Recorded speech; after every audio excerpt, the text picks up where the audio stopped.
Alright, hopefully you can see me. Chief Prepper here. I've been out of it for about 2 weeks now, between buying a car and wrestling with trying to decide to buy land, and then saying, okay, fucking ain't gonna buy land or buy the car, and then went out of town after buying the car to Abilene. Still looked at land. I made an offer, verbal, waiting to hear back. Haven't heard anything.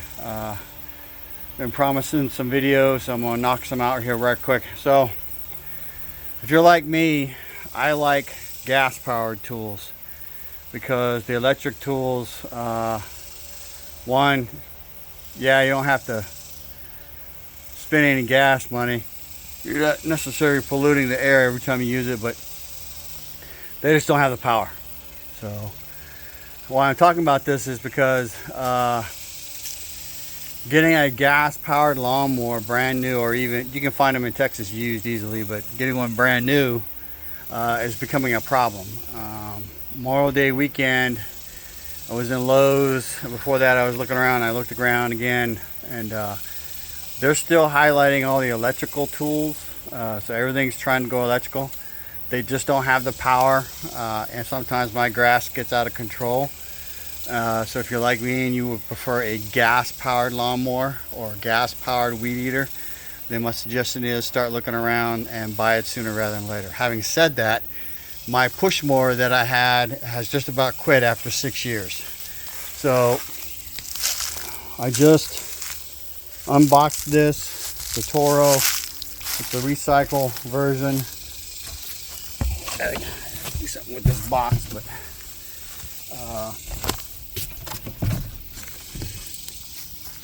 comes in a box.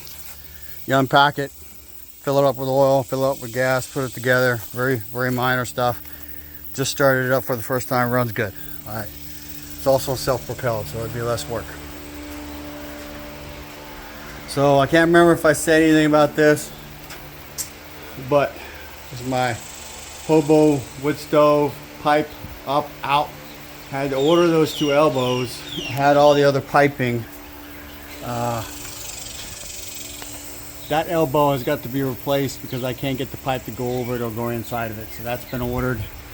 And right there is a piece that'll go above it. In addition to that, with the way the world is going, if you have, as a prepper, a backup power solution, at least even if it's temporary, I just ordered a second ice maker. It is basically summertime for all practical purposes in Texas. It's balls hot here. So if we go into a situation where we have an extended period where we don't have commercial electricity, looking to see if the mailman's coming, right? And you collapse down into one room for comfort, whether it's heat or it's AC. If you have the ability to plug in an ice maker and create ice, that just changes the whole atmosphere for you and the people you're trying to take care of. So I've been talking about this shit for 2 weeks now. It's been on my schedule. I finally got coat 2 on this side. The brush has been cleaned out, is drying. If I'm lucky, it'll be ready to be used again tomorrow. I'll flip those over, get the first coat on for the back side, and then Saturday finish that out. These 2 long boards are for the gut, go along the gutter up there. I'll be able to get that shit done too, sooner rather than later. I need to paint them. The reason I need to paint them is because it's going to be exposed to water, being a gutter runoff. All right. I'm sure most of you have been watching the news. Not regular news, like YouTube news, all the channel collaborators. Pinball did a video this morning about the Deagle report. I'd never heard of it. I need to look it up and actually read part of it. But we're fast approaching 2025, and that's when things may go wonky if they don't go wonky before. I talked to a friend of mine this morning, and I guess not moving to Washington State is a good thing, because he's talking about buying a house out of state, and possibly him and his wife moving, which I never thought I'd hear that from him. So he's husky boy from Illinois, and he hates the heat almost as much as I do. So I've been trying to talk to him about Texas for a couple years now, but he doesn't like it, and I pointed out some things. So here's some things you need to consider if you're going to move to another state from wherever you're at. Take into consideration the state's financial health. Many states are in the red.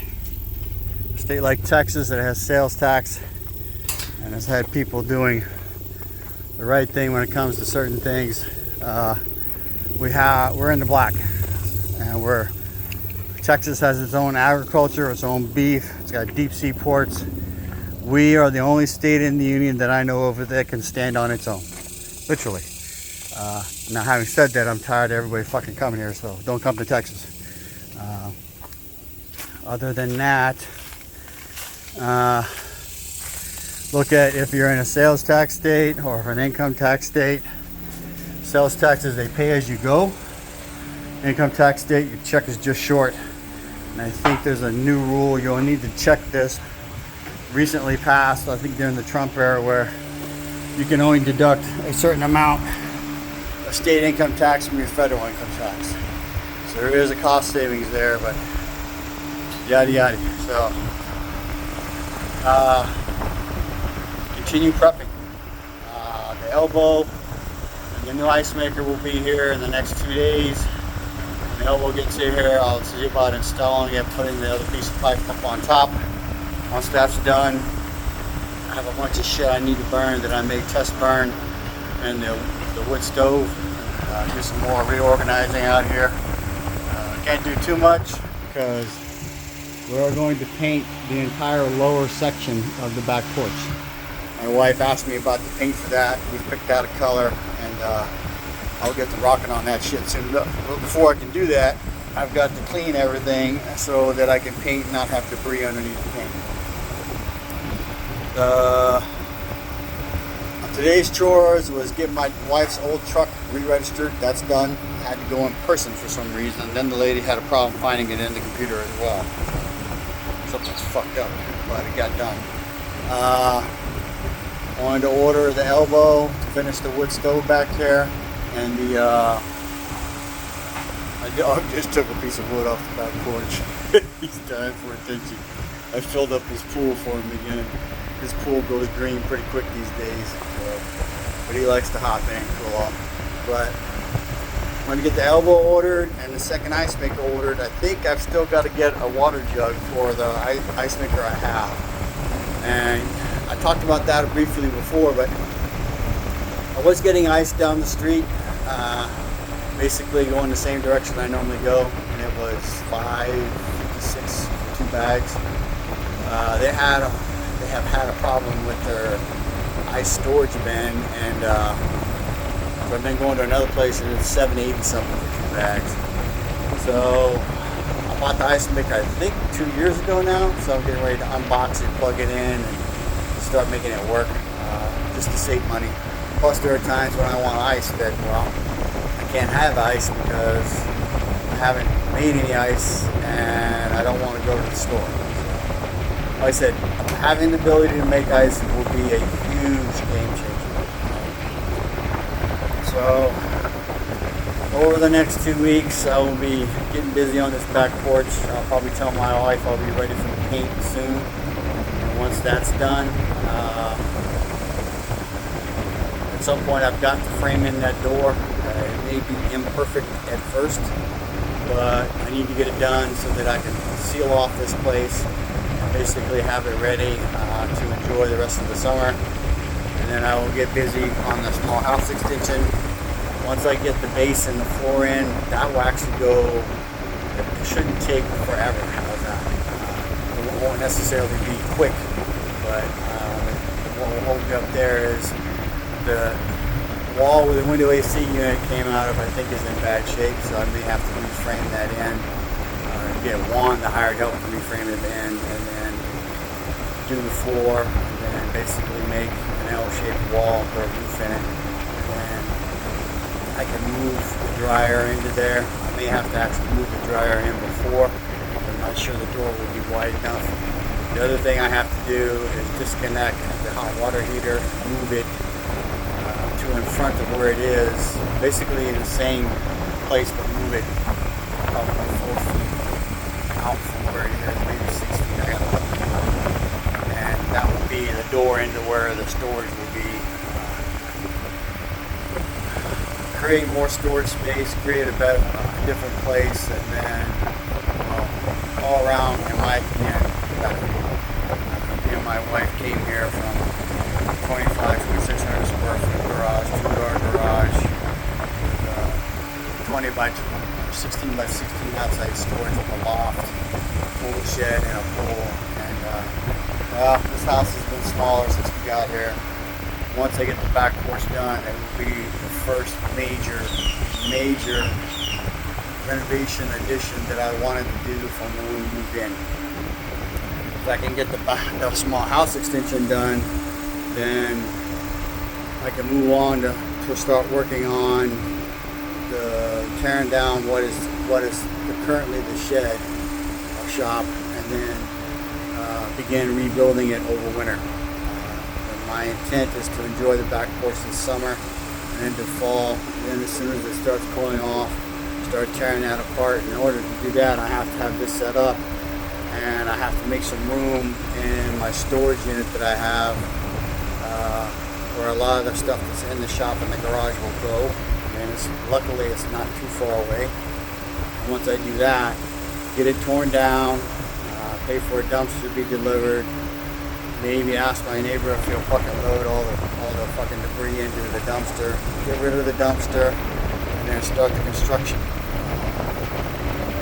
I already have a picture in my mind. I need to draw it out in order to make sure it's going to be what I want. Some people say, why don't you just